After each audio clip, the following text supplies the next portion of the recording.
Hey everyone, welcome to Business Unchained, where entrepreneurs and business owners come together to power up on their journey to greatness. Bobby Masha is the founder and CEO of Greenridge Wealth Planning. All opinions expressed by Bobby and his guests are solely their own and do not reflect the opinion of Greenridge Wealth Planning. This podcast is for informational purposes only and should not be relied upon for any financial decisions. Clients of Greenridge Wealth Planning may maintain positions in any securities discussed in this podcast. All right, guys. So listen, I'm really excited. Our guest today has accomplished quite a lot. From dropping out of school pre-med to becoming a door-to-door salesman. He later founded a solar company, Switched to Solar, which he then sold. And then he invested in Dirty Dough, which was a single unit cookie spot. And the goal was 30 locations, 5 years. And what ended up happening was it turned out to be 1 to 90 locations in less than 24 months. So it took him becoming really becoming a millionaire to realize how unhappy he was. So he decided to fix that. He lost 100 pounds. He lives in Utah with his 3 children. He has a love for the outdoors, and what a place to be other than Salt Lake City for that. And I bring to you our guest, Bennett Maxwell. I'll be super excited to be here. Oh, I get the applause. Hell yeah. I've never gotten that before. Yeah, buddy, you deserve it, man. Great. You got to come with the applause, you know? Credit where credit is due. Thank you. So listen, I always like to start these things off just by identifying a couple things that we want to make sure we hit on today. Try to keep this less than an hour, so that this way we're not droning on and going into these random stories. But I'd love to hear a little bit about your background. You had a couple of moves after you left college to tackle the real world. I'd love to hear the journey, but more importantly, the philosophies that you've developed along the way and kind of your mindset in that point of time, or those different points of time, really. I'd love to hear a little bit about, most business owners, they talk about failures and they reframe it as opportunities. And, typically the ones that they harp on are the lost opportunity costs, not necessarily the failures that they tripped over. They always look at that as like a learning opportunity. They wouldn't have been able to get to the next phase if I didn't do this. But you had this frivolous lawsuit that we were just talking about. And, you're looking at Goliath, and instead of cowering away, you picked up your spear and you got right into the throes with them. And I want to hear a little bit about your mindset and what made you kind of just jump on that offensive as opposed to, what most people would have done, which I think would have backpedaled and gotten on the defense. And then number 3 is I'm actually writing a book right now, and my life really changed when, it was always that chase for money, more. And there was a moment in time where I just realized that will never end unless I do and live my life with purpose. And, that kind of was a shift in my mindset to put things into perspective. And I don't necessarily want to go into all of my story, but I'd rather hear yours because it seems like that's a pretty big element in your philosophy as well. Just, having that sense of fulfillment. What else on your docket do you want to make sure that we hit on today? I think starting out with those are good. And then I'm sure 1,000 other things will come up, but I can talk for days. So, all right, let's see where it goes. So, dude, pre-med, dropped out, door-to-door sales, solar company, and then Dirty Dough. Bring us back, man. Bring us back to the beginning. So I grew up here in Utah. I was a raised single mom, one of 9 kids, and I was number 7. So there's I have 3 kids, and you treat each of the 3 kids differently. The first one, you're like, oh my gosh, they're going to die if I don't look at them. And then the third one, my 3-year-old, yesterday said, I'm going to go play on the dirt hill outside by myself. I was like, all right, bud, I'll come out there in a few minutes, because I can only imagine once you get to 7, but it really opened up the opportunity for a lot of learning. So I spent a lot of time. There's 7 boys and 2 girls. So me and my brothers, I feel like we sold everything in elementary, candy bars. Sounds like a calm household. 7 boys. 7 boys.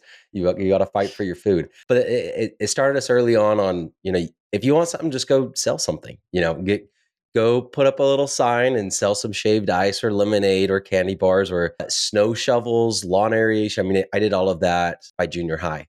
So that kind of led me to my first real job, which was Cutco knives, right? Graduating from high school. Stop. I did that too. Yes. The skills that it teaches you, I thought were great. Like how to ask for a referral, follow up right there, call your neighbors, see who could listen to me. And that led up to a Mormon mission for 2 years. I lived in Tijuana, and another great experience. You're knocking doors for 2 years, you're selling Jesus, but you're still learning communication.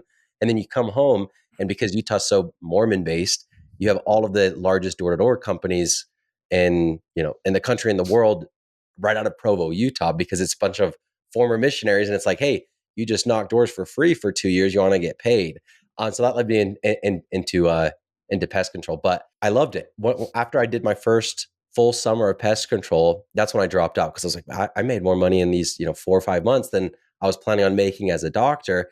And I don't even like blood, but I do like cells. I just thought a doctor sounded good, So that's kind of Red's not my color, but I can really get into green.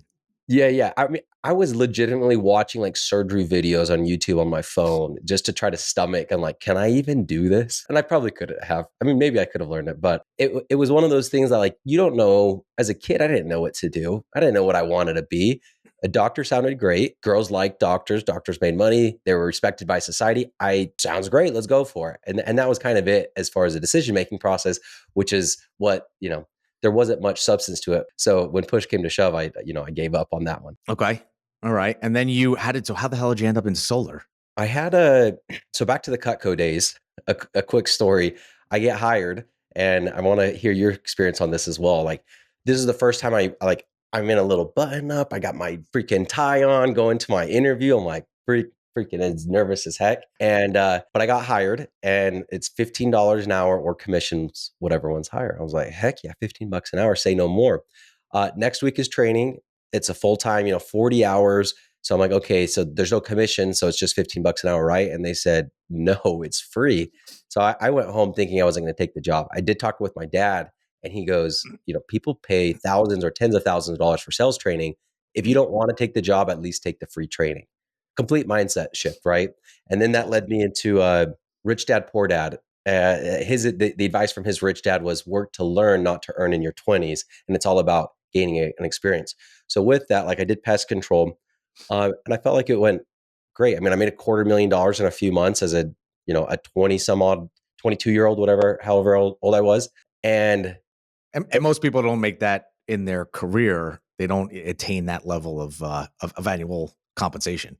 It's weird that door-to-door salespeople can make a lot of money. So it was successful. I'm like, okay, I'm going to do this again. I could stick with the same company and really like grow teams and all that.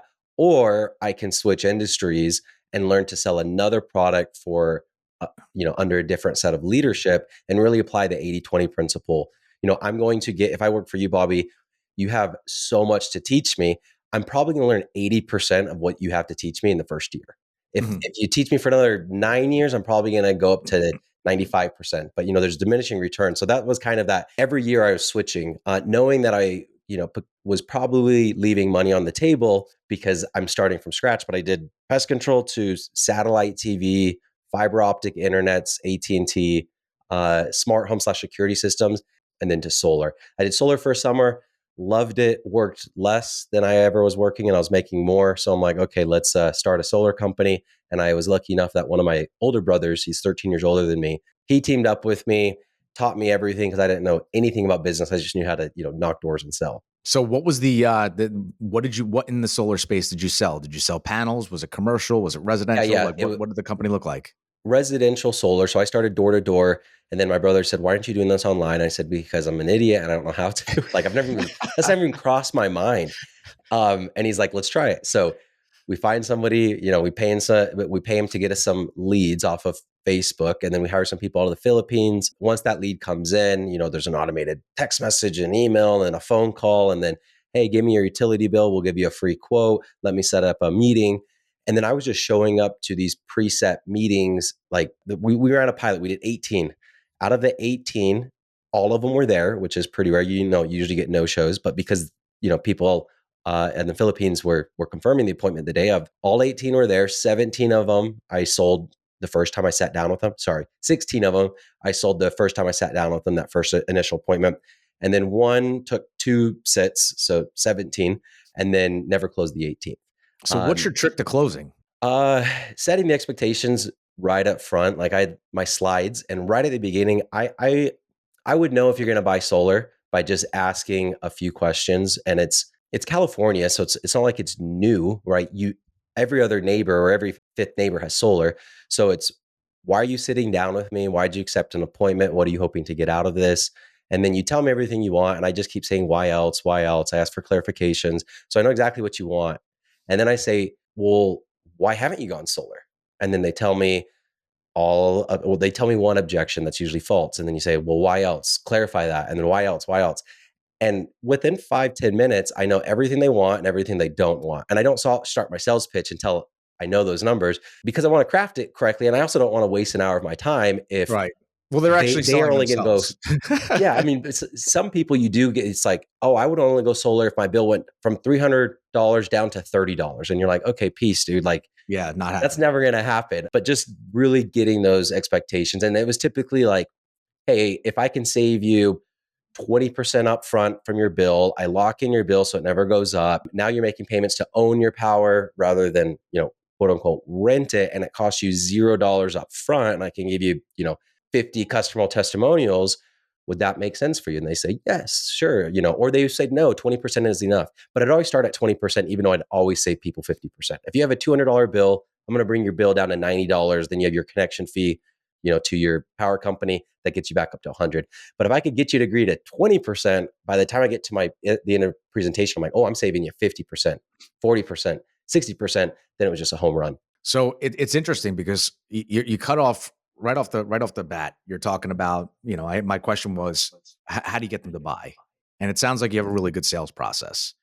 And I think about your Dirty Dough franchise and franchising as a franchisor. It's all about setting repeatable processes. Where did you pick that up from? Like, what was the thing that got you to where you said, where did you start buying into processes? Or is that just part of your innate personality? Like, what, talk to me a little bit about that. Maybe a little bit, but it was mainly my brother. I worked for him when I was, I don't know, 14 or 15 at his Signs by Tomorrow. So he bought a franchise in his early 20s. And he's just always been an entrepreneur, really focused on the marketing as well as processes. So was this the same brother that was at Crumble, or is this different brother? Because I know you have 7 of them. So I got to make sure I try to keep that. And that brother's also a process engineer. No, that used to work at Crumble. No, it was the one that I partnered with solar. And I was like, this is how we're going to set it up. And he taught me a bunch of other things. Like another big thing that I learned, and I think you relate to, is the E-myth revisited, the entrepreneur myth of I'm an entrepreneur, I'm a business owner, but really I just own my own job, because if I don't show up, I don't get paid. I work the longest hours and I get paid last. So there's an activity in this book that says, write out your org chart of what you want it to look like in 3 to 5 years, whatever.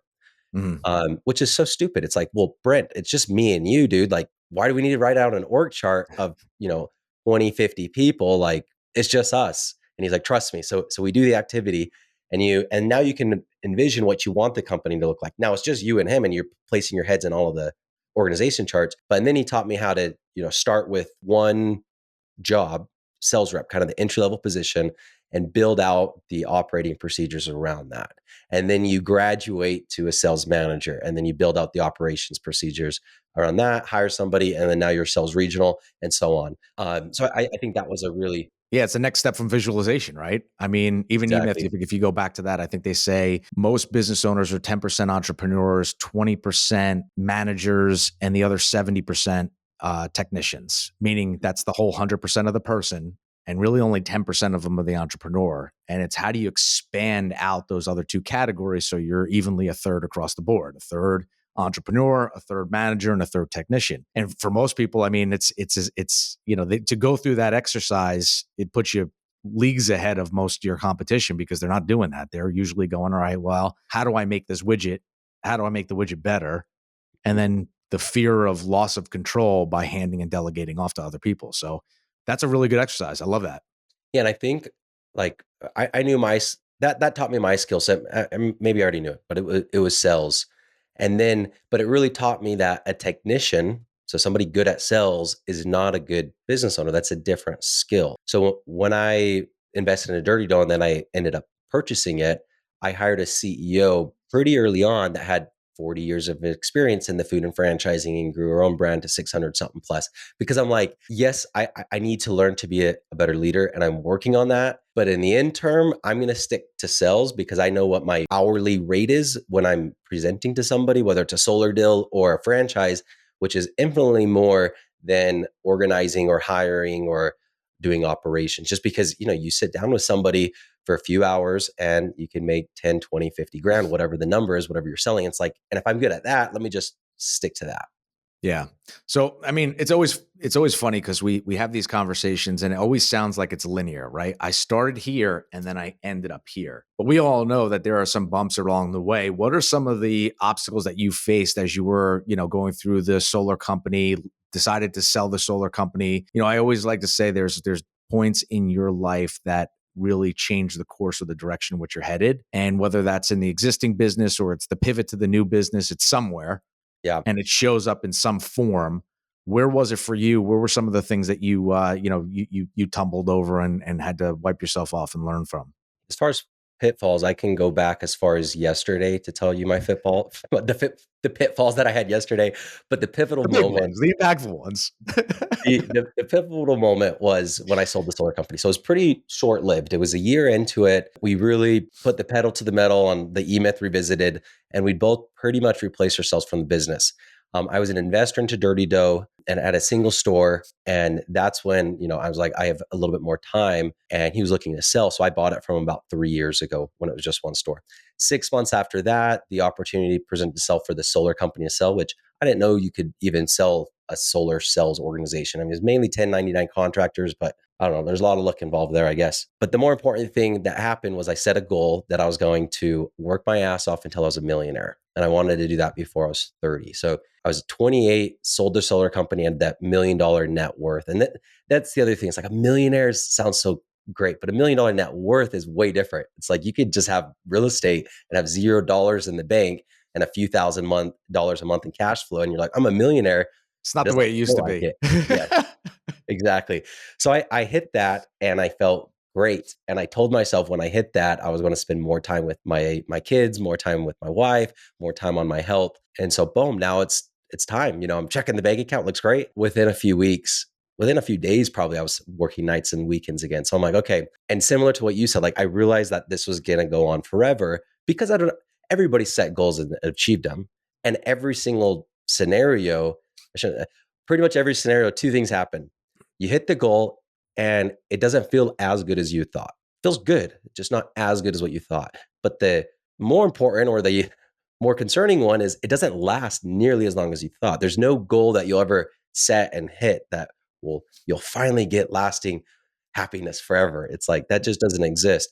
And it was because how many times do you turn to yourself and go, that was kind of the point. Like I hit the goal and that's what I set out to do. But now what's the next one? Yep. What's the next one? Millionaire? I want 2 million. I want 5 million. I want 10 million. And I watched Bobby Axelrod from the TV show called Billions. Billions. And, Yep. And he was a billionaire and he had a $10 billion net worth and felt unfulfilled. And so he did an ayahuasca psychedelic retreat. And I'm like, okay, I'm at 1 million. He's fictional, but he's at 10 billion. I don't want to go down that path, So that's when I started doing some soul searching. I started seeing a therapist. I'm like wanting to understand consciousness, mental health, my own psyche, what drives me, why I say that my family is the most important, but yet my actions show that work is most important, and why health is so valued to me, but my actions got me stuck at 310 pounds at 5'8", not in a healthy position. So that was really good to break the cycle and then to seek help from a therapist that's goal setting, it's materialistic things. At least, all my business mentors are like revenue goals and profitability goals and employee goals or whatever. But why achieve any goal? Because we want to feel a certain way. And I just negated emotions my entire life, where a therapist is like, well, why do you want to buy this company? What do you want the outcome to be? Not financially. Financially is great, but how do you want that financial outcome to make you feel? So narrowing in, I just felt like I was on the wrong target, and seeking help from someone experienced, a professional, and focusing on the emotions, I think was the big key. And so what was the biggest, focusing on emotions, but are there exercises that you go through, mentally to kind of make sure you're checking yourself? Because I find myself, I have a business coach, I have a mentor, I have, my own therapist of sorts, and we deal with the same things. And I feel like I sometimes get this really good return on energy and time, and I feel great about it. And then all of a sudden, just like you said, you start working nights, and then it's bleeding over into kids' events, because I have 3 kids myself. So it's like I'm walking into a sports game, still on a call, sending an email, or with my iPad, and my wife looks at me and she's like, "What the hell's wrong with you? Leave it in the car. Cut the shit And you're out." like, what do you mean? I'm doing this for you. This Yeah. is for you. This is for the This kids. pays the bills, damn it. You're like, the bills are covered. Quit, Yeah. No, definitely, man. I'm gonna. You asked me the question. I came up with my answer. Then you kept going. And anyways, I got a little No, distracted. so the question is, are there some sort of like exercises or Oh, yeah. mantras or like regimens? Like, how do you keep yourself in check? Yes, a lot of it, or I guess the initial goal setting is really important, and then keeping yourself in check would be a second topic, I guess. But that initial one, it's what I was learning. I mean, what I just described, and what I think as a good salesperson, you get to the end of a sales pitch and you say, "Cool, sign here," and they're like, "Whoa, I wasn't making a decision today. Whoa, my wife's not here. Whoa, I XYZ." I ask all those questions up front, like in my first little slide. Here's what do you want, what do you not want, and then setting expectations. And the expectation is I'm going to ask you to sign on a 50 or 20,000 or $50,000 solar system after an hour of knowing you. I didn't want to phrase it like that, but they knew right up front, because if they're going to tell me I can't decide because of XYZ, I'm either going to fix that or I'm going to delay my presentation, because I'm not going to go through the whole thing if they can't make a decision while emotions are high. So anyways, it's asking questions. So ask yourself the question, I want to have $1 million. Why do I want to have $1 million? Because I want security. Why do I want security though? Like why do I lack security? And why do I think $1 million is going to get me there? I want a nice car. Why do you want a nice car? Because that's a nice car is a status symbol. Well, why do you want a status symbol? Because I need to feel more self-love or self-worth. Well, why do you want to feel more self-love? Like what's lacking there? It gets down to the like you gave visceral responses from people when you start to dig that deep, Yes. And I just don't think that we ask ourselves why enough times. I want money because I want to live and I want to give money to other people. I want to be a good person. But it's like, but how is that going to make you feel? So it's just asking why until you get to an emotion, and then targeting on that emotion.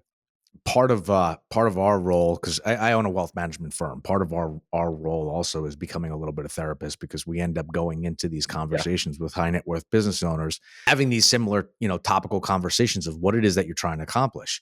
Because at the end of the day, most people, it doesn't matter. You said it, Bobby Axelrod all the way to, Bennett Maxwell. Where is it that you actually say, I'm checking the boxes financially? My goals, my objectives, my lifestyle can be hit, and the rest is really just gravy. And I think even when you go through that financial process of putting it on paper and stress testing the numbers, and you're like, okay, you're going to be okay. If you don't take care of those underlying issues that are the stem of why do you need the nice car? Why do you need the money? Why do you need to do that? Above and beyond just like, oh, it's experience or just the way I've kind of benchmarked myself. There's usually a deeper response there. And those are the things that I think when you're able to come to terms with it, when you're able to it's almost a point of enlightenment, you feel lighter, you feel cleaner, and you just feel better than if you hold on to that. And so like I went through that activity. I mean, starting with the therapist, and I had a business coach as well. Okay, let's do a mission statement, core values, which I always thought was just like words that had no meaning. I read a book. It was called Unf Your Business. It was pretty short, maybe an hour and a half on Audible. And it's like diving into how to do these activities. In creating core values and mission statements. I texted, 30 some odd friends and family. What do you think my core values are? I threw them in a spreadsheet. I ranked them.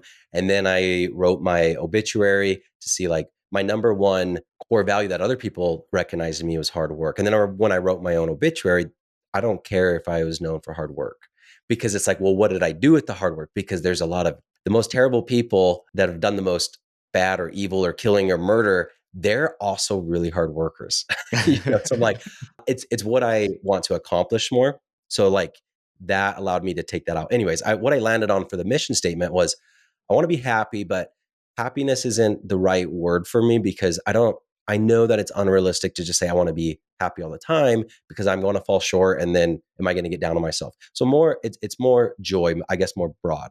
And then, okay, well, what if I'm happy or I'm, joyful all the time, but I'm just smoking weed down by the beach? Because I really went through that. I'm like, that would be a good life. And I'm like, well, no, I'm lacking something. I'm lacking the progression, the fulfillment. So I landed on joy and fulfillment. And then I threw in despite life's dirtiness, which for me was don't wait to sell your solar company to have the joy and fulfillment. Now, how do I keep myself in check?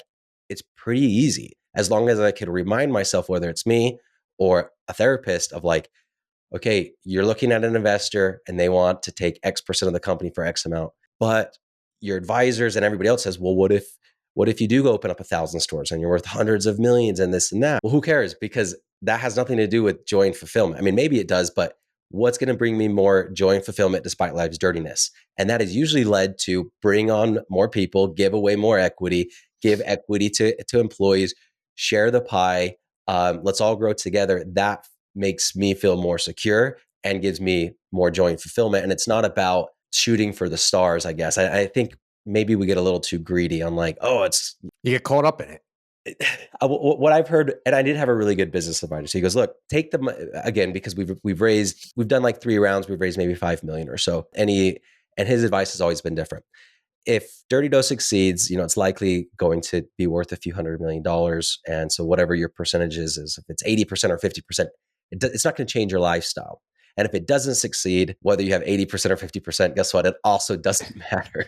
So I felt like that was some pretty good advice. But it's really easy. I'm like, I know what my mission statement is. I know I'm after joy and fulfillment. So I can measure up any decision to what brings me more joy and fulfillment. And it's really setting those guardrails at the beginning. So where I find this to then be interesting is because, you go back, you find your joy, you find your fulfillment, you do a lot of self-work, you put a lot of energy and effort into it. And you have 3 kids, right? You have Mika, Layla, and Harvey. Did I get that right? Mia, Lila, but I like those names too. All right. Mia, Lila, and Harvey. Yeah. So I have my 3 kids. And, one of the things is I have a struggle because similar to you, when I was a kid, I would go and I would take Costco like candy and soda, and I would walk down to the county golf course. I'd walk through the woods. I'd pick up all the stray balls that I could find, and then I'd sell them back to the golfers before the turn. So before they got to they finished up the 9th and went on to the 10th, I was there 2 holes prior with like, oh, candy bar, soda, Gatorade, and want to buy some balls, but your own balls back, right? Yeah. My kids don't have that. My kids don't act that way. As much as I try to encourage them to, to think outside of the box. And, one of the things that I balance with is how do I get them to think a little bit more like me, but not feel like the same weight and the same issues that I felt growing up. So it's like, as great as I did, I still come with a lot of issues. And I think that happens with most people. How do you look at the kids and say, what's kind of your philosophy around being a dad and being successful as a business owner? How do you want the kids to pick up on stuff? A few years ago, I listened to a podcast by a psychologist named Jonathan Haidt, who wrote a book called Coddling the American Mind. And I didn't know what mental health was. I'm still trying to figure it out. And at that time, he's like, I've always heard of it, mental health crisis, anxiety, depression. I'm like, okay, I group that into think happy thoughts and it goes away, including headaches, because I didn't have headaches. And I was just that stupid. And I hear this guy's stat and he goes, look, a lot of people are attributing the rise to anxiety and depression, these mental health illnesses, due to society's ability and openness to talk about it. So it's just higher diagnosis is happening, but it's not actually a rise in anxiety and depression. He goes, well, check out this graph. And boom, a graph pops up. And it's from 2010 to 2015. So 2010, most people are just getting on Facebook, right? Facebook was founded in 2018 or 2008. And this was particularly in 9 to 14-year-old girls. And it was hospitalization rates due to self-harm. So it's not like I'm just reporting that I'm more anxious or depressed. I'm harming myself to the point that I have to go to the hospital. And it went up 289% in 5 years. And it's like, holy shit. What do you do with that when you have, at the time I had a 2-year-old daughter and a newborn. So that was 5 years ago. I have no idea. What do you do to combat that? But that got me interested in, okay, so why is it happening? Well, your satisfaction in life is pretty directly correlated to expectations versus reality. So what social media is doing is it's raising our expectations of who we should be, how much we should be traveling, what cars we should be driving, but our reality stays the same. So as that distance grows, so does anxiety, depression, sadness. So how do you combat that? And in this guy's book, Coddling the American Mind, he goes over helicopter parenting in the 80s and maybe early 90s. There was a lot of danger and there were some kidnaps and whatever happening in America. You look at kidnappings now and they're non-existent. Like, you take out parents being divorced and dad steals the kid because the mom doesn't want to, Yeah. and I dealt with that because my parents were divorced. And I was like, that's probably when I learned to negotiate. My dad would come outside to pick me up and my mom would make me call him. And then I would negotiate on how much he would have to pay. I'm not even joking, for me to go to lunch with him. And I was like, Mom, dad says he's got $100 for you. And she's like, $200 for nothing. $200 for nothing. And I would So you're do a that. broker. I was definitely that broker. That's amazing. But anyways, I definitely think that a lot of good life lessons that kind of led me to where I'm at, and I'm very grateful. Obviously, that happened just like the pitfalls. And honestly, I feel like I'm in a pitfall right now. Like, I'm more stressed, and business is going faster and crazier than it ever has. So like maybe 20 minutes before we hopped on this, I was in a 35-degree ice bath. Just like waking myself up, getting everything going. And I'm trying all these different techniques because my business is, again, it's bigger than it ever has been, higher revenues than it ever has been, but I'm still, man, it's overbearing, so I'm always struggling to find these other things that how to get through this time, specifically like focusing on my nervous system and getting out of the sympathetic and into the parasympathetic. So you're not in the fight or flight. So you went through a huge change. You said you went from, you lost over 100 pounds, 300 pounds at 5'8", and now you're 100 pounds lighter. We also talked about some just mental health, some things that you did to change your mindset, to just kind of reframe your life. What came first? Did you lose the weight first, or did you have to work on your mental state of mind? The mental state. Mental state. Yeah. It was the mental state. And I had a mom that I have a mom. She got a gastric bypass, I don't know, 10, 15 years ago. And then I had a brother that was like 350 or 80 pounds and he got one. And then another brother, same thing, mid 300s. But I'm like, I don't want to do that because that's cheating. That's what I told myself. That's cheating. And then I'm like, what does that even mean, that that's cheating? That's something that I've worked hard to have money, that if I want to pay 10 grand for weight loss surgery. So it was a mental thing first. Like, I had to accept that doesn't mean anything less about me, that I've chosen to take care of my health. That actually in my mind was like very positive. I was 29 years old. So yeah, 2 years ago, actually from this month is when I got the gastric sleeve surgery, and I just fully embraced it. Like, I'm just like, this is here's my journey. I didn't take care of myself and I've chosen to get a surgery on. Anyway, so it was definitely the mindset and prepping myself for that. And then it's also, type A personality. Like, when you start something and you see progress, you just run with it. So then I got really into biohacking and peptides, and I still do blood test every other month, and I take so many supplements and everything, just like, I want my body to perform as optimally as possible, because if I'm going to make hard decisions or difficult decisions or quick decisions, I think my physical state needs to be in line with that. So, you went through all of this, and I just, is it all right if we touch on the moment of the lawsuit? Because I think it also talks about the propulsion of the brand as well. Absolutely. Yeah. Okay. So I didn't know, sometimes those things just legally you don't want to bring it up, but talk to me in terms of, you get, I would assume, a letter, and the letter is stating that you are now being held accountable for stealing recipes, and basically you have a decision that you have to make. Let's kind of jump into that point of time. So like the moment of finding out about the lawsuit was pretty gut-wrenching. It's like, we're just about to open up our first franchise and we don't have money to fight a lawsuit. Now, and then I read the lawsuit. I've never read a lawsuit. And it was just, I mean, anybody that knows plain English reads it and they're like, okay, I don't know the law, but this is stupid. And it had nothing to do actually with recipes initially. It Did you was, felt like you were getting bullied? Was that oh the yeah, it overarching was, message? Yeah. the way that I understand it, I could sue you as soon as we get off this call because you asked me an emotionally triggering question, and that's that. And then Do we have a by waiver for that? Did he sign the waiver for that? today's Tuesday, tomorrow you go to the bank to get an SBA loan, and it doesn't matter that this was no. I had Bennett as a guest on my podcast, and I asked him about how he lost weight, like, and he told me I could. This is bullshit. SBA doesn't care. Resolve it. Okay, well, let me go resolve it.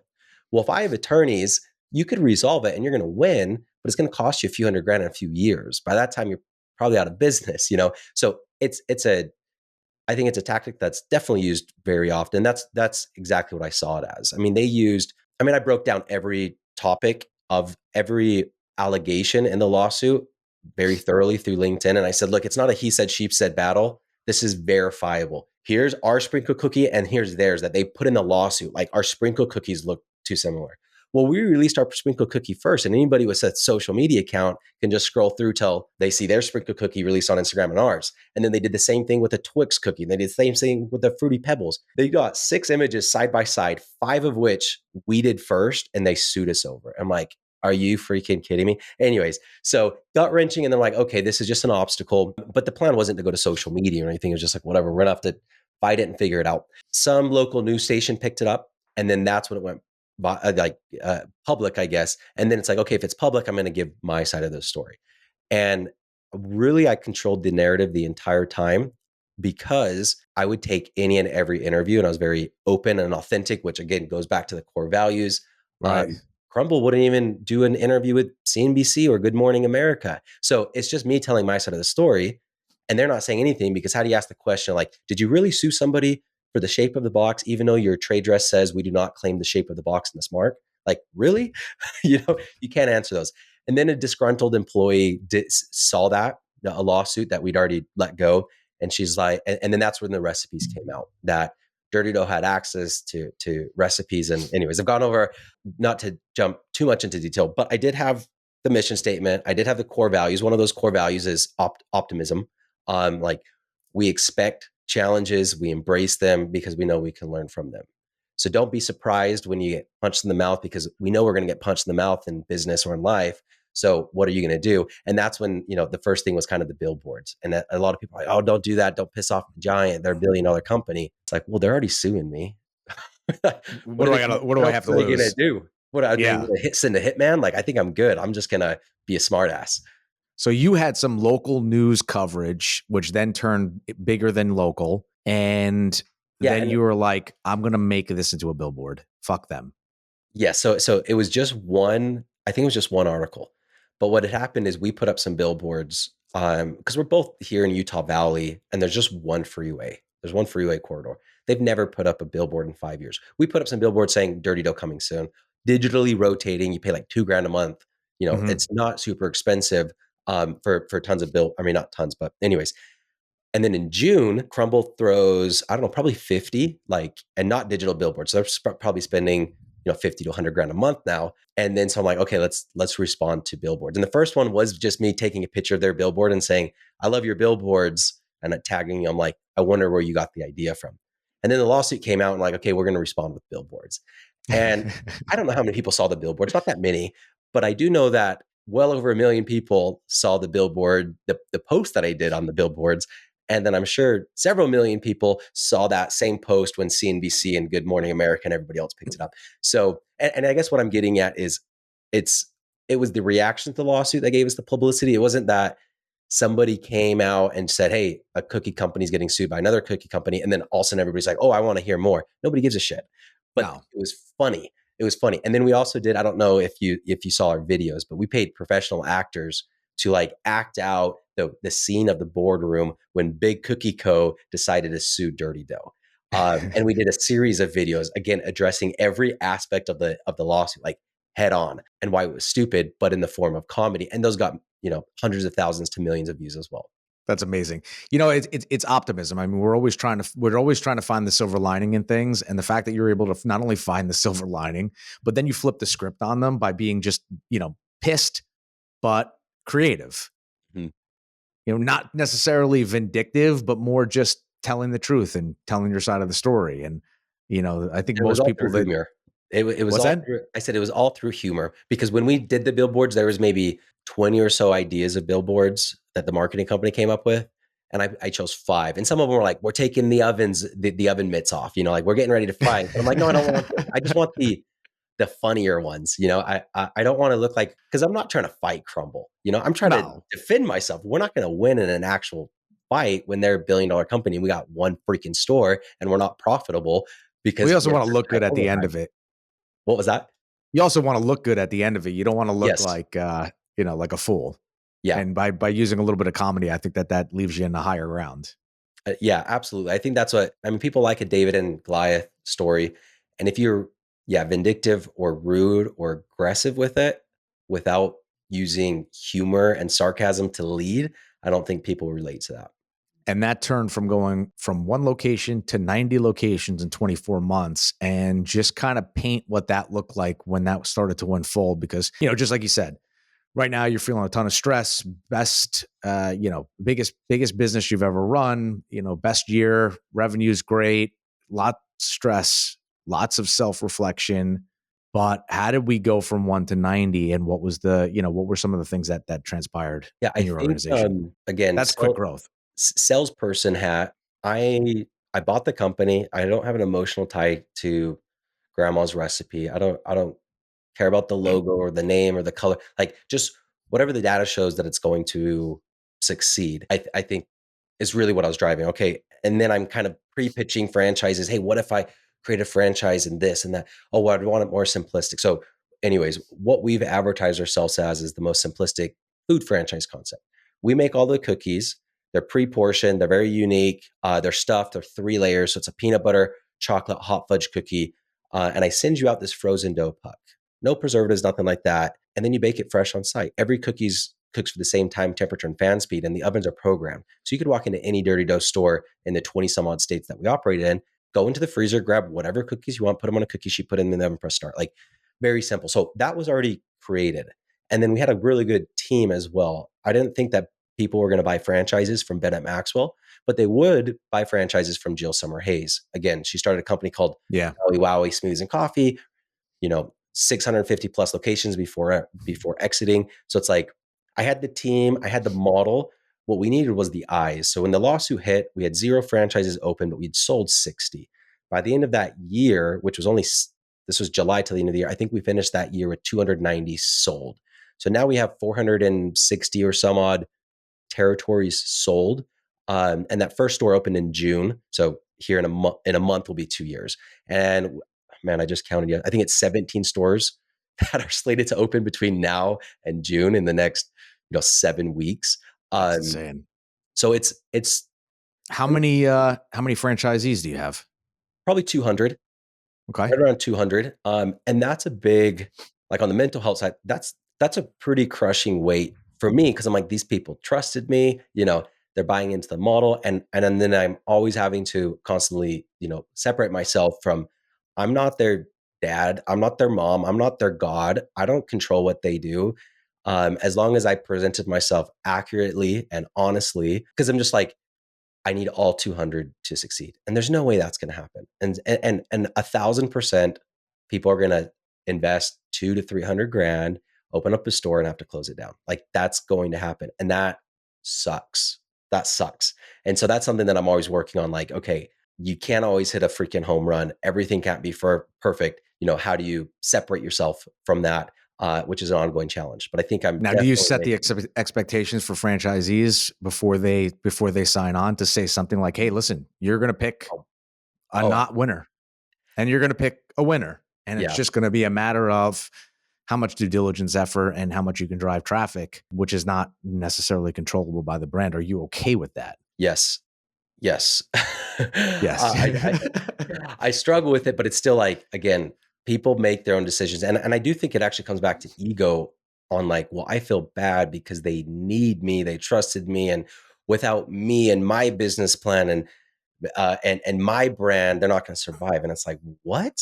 They've survived their entire life. They didn't even know who the hell I was. They don't need me. I'm not that important. This is just an opportunity that we partnered in business, and hopefully it works out, and we're going to do everything we can, but knowing that life is life and it's not going to be perfect. Right. I mean, listen, you come to a franchisor for a name, process, and scalability. And if you're giving them a name, process, and scalability, the rest of it really has to be on them as operators or as owners. I don't know if you know this, about me, but I have a franchise of 18 Dunkin' Donuts. You know that food world.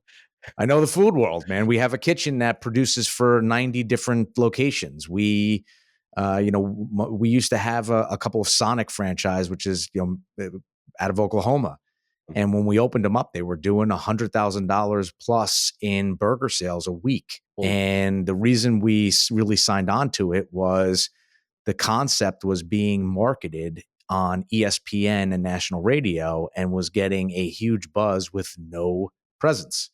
So we're like, let's give it a shot. We gave it a shot, and they ended up changing their direction of how they were advertising and started to focus more on local markets and away from the national because the advertising costs change. And that changed the traffic.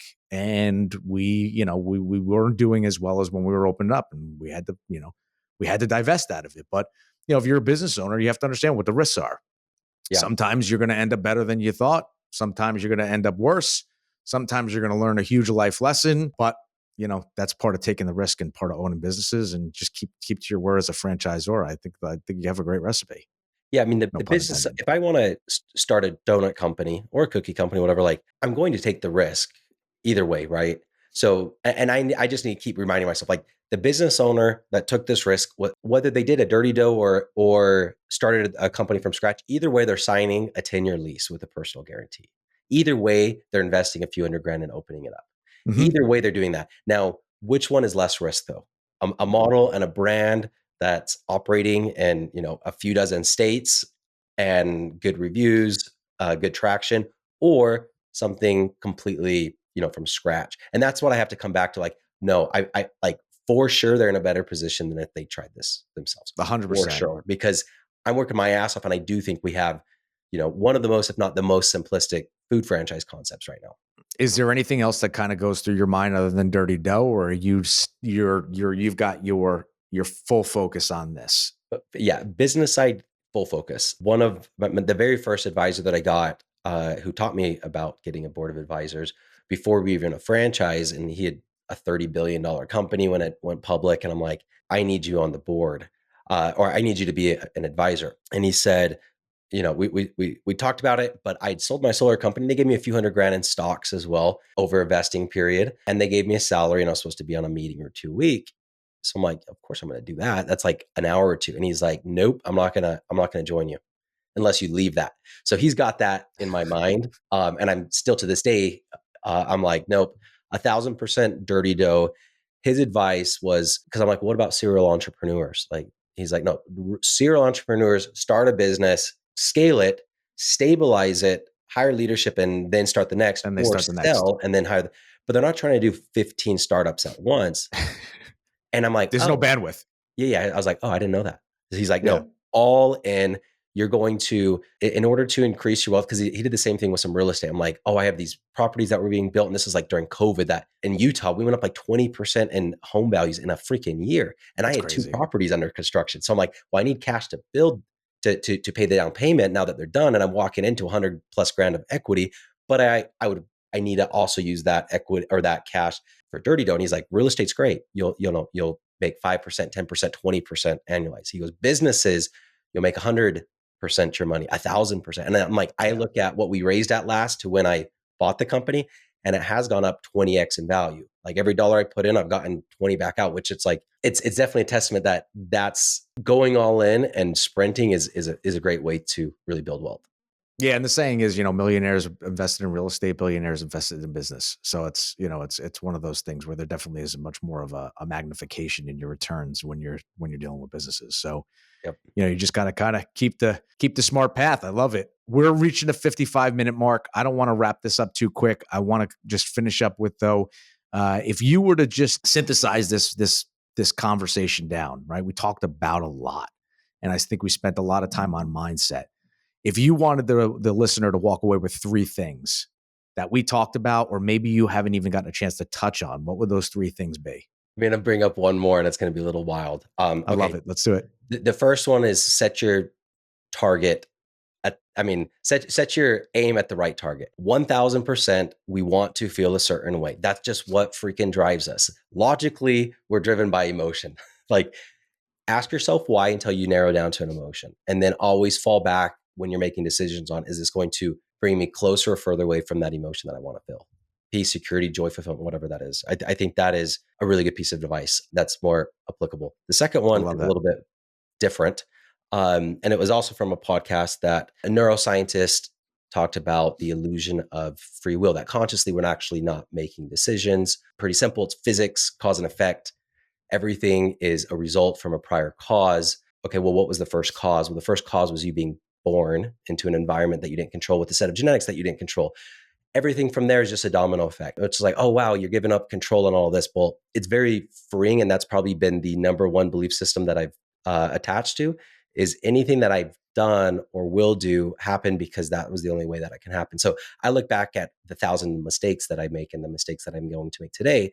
And then I tell myself, even if I had a time machine and I could go back in time to that exact same moment in time, down to a molecular level, everything's the same. My wants, my desires, my values, what drove me to make that bad decision in the first place, I'm going to make that decision 1,000 times over, because whatever drove me to that. So I think that has been a very freeing belief. Like, don't hold on to guilt, don't hold on to shame, don't hold on to embarrassment, and also don't hang on to pride, because there's no such thing as a self-made man. Like, I am where I am because I was born where I was born in a set of genetics.